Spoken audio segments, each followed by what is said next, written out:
to the University of Vanderbilt for inviting me here to be a part of your Impact series.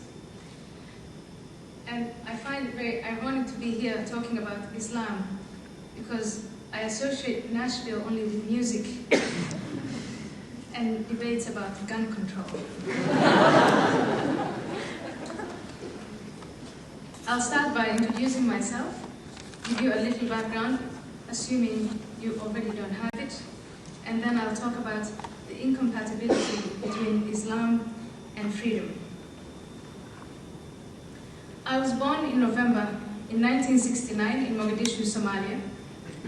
My mother was the second wife of my father, and she bore him 8 children, and I belong to the 3 who survived it. My sister, Hawa, was a year and a half younger than me, and my brother Mahad just 1 year older. When I was still just a baby, my father was thrown in jail because he opposed the dictator Muhammad Siad Barre, a man who had been a junior member in the Somali army and who had seized power 23 days before I was born. Years later, my father managed to escape from prison and fled to Ethiopia, where, together with former politicians, he started the Somali Salvation Democratic Front. In 1977, my mother, Mahat, Hawa, and I snuck out of Mogadishu and flew to Saudi Arabia. My maternal grandmother joined us there later. We lived for 1 year in Saudi Arabia before we were deported by the Saudi government because my father continued to be active in the opposition of the Somali government. We moved to Ethiopia, where we lived for 1.5 years. And in 1980, we moved to Kenya and settled in Nairobi, where I lived for the next 11 years. I was raised as a Muslim, and as a teenager, I embraced Islam fervently. I was captivated by the way my teacher, the beautiful Sister Aziza, spoke about the religion and the beauty of chastity and purity. I was fascinated by the idea of dressing as she did in a hijab that covered her literally from top to bottom. I eventually took to wearing a robe, to covering my hair, and it felt powerful. I felt like a true Muslim. At the time, though I didn't know it then, I was living through a widespread revival of fundamentalist religion.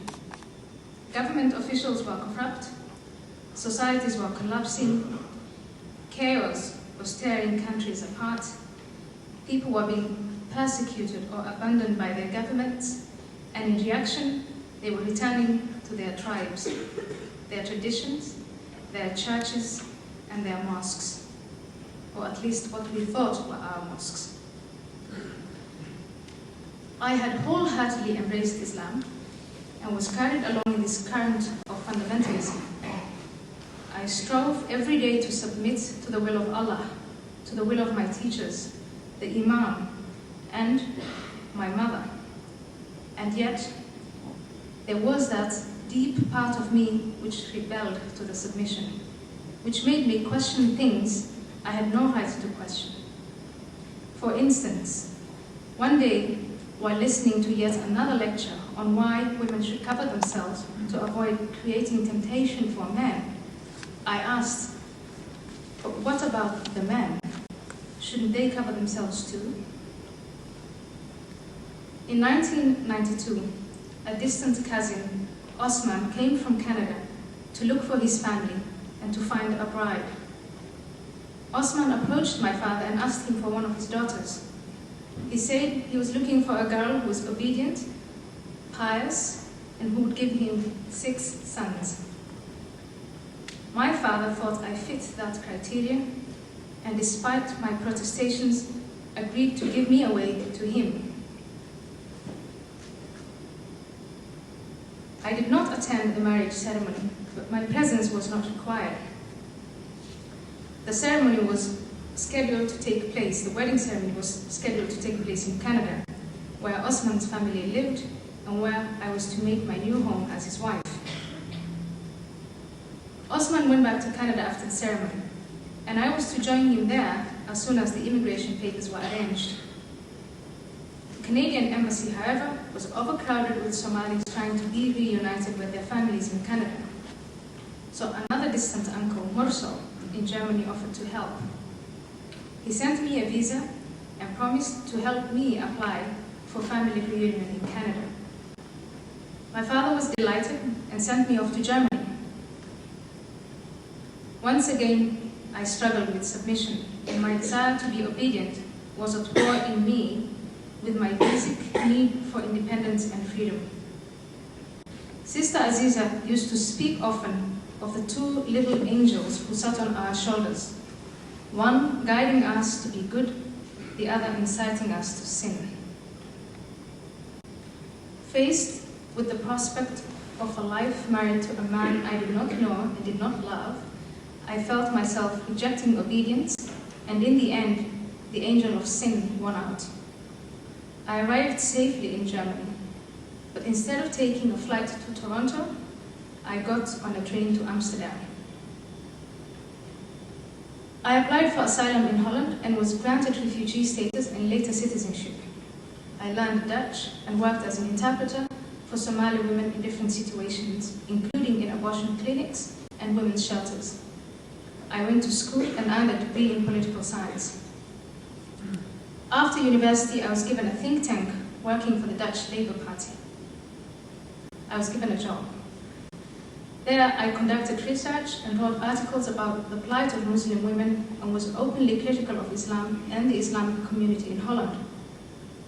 I published articles from the fall of 2001 until the fall of 2002, in which I argued that the basic principles of liberal democracies and the principles of Islam are incompatible.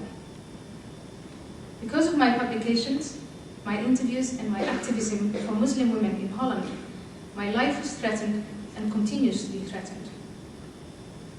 In October of 2002, the threats had escalated to such a degree that I was evacuated to Los Angeles to hide. During those weeks, I began to consider the possibility of leaving my work behind and starting over in the United States. 3 weeks after I went into hiding, Deputy Prime Minister of Holland called and asked me if I would return and become a member of Parliament. He assured me that I would be protected by the Dutch government as long as there was any danger to my life. Upon his request, and with his reassurance for my safety, I returned to Holland to continue my work and was elected to Parliament, where I served for 3.5 years. During that time, I focused my efforts on bringing to light the plight of Muslim women in Holland. In August of 2004, I made a short film called Submission with Theo van Gogh, a Dutch filmmaker. In this film, we projected verses of the Quran onto women's bodies. Verses which demanded that Muslim men beat, whip, or stone women for sins such as disobedience or adultery. In response, Theo was slaughtered on a busy street in Amsterdam on the 2nd of November in that same year. His killer, Mohammed Bouyeri, first shot him, then beheaded him, and finally left a long letter pledging to kill me pinned onto Theo's chest. All this because we dared to confront the poor treatment of women, which is not only condoned, but commanded by Islam. Submission was made to call attention to the suffering of Muslim women. The situation for immigrant Muslim women throughout Europe was and is dire. Although they live in liberal Western democracies, many Muslim girls are removed from school soon after puberty and are often forced to marry young men imported from their parents' native villages in remote areas of the Middle East, Asia, North Africa, and Turkey. Women are confined to small apartments in tall buildings. They're not allowed to leave their home, only with their husband's permission and a male chaperone. Muslim communities in Europe largely accept domestic violence as natural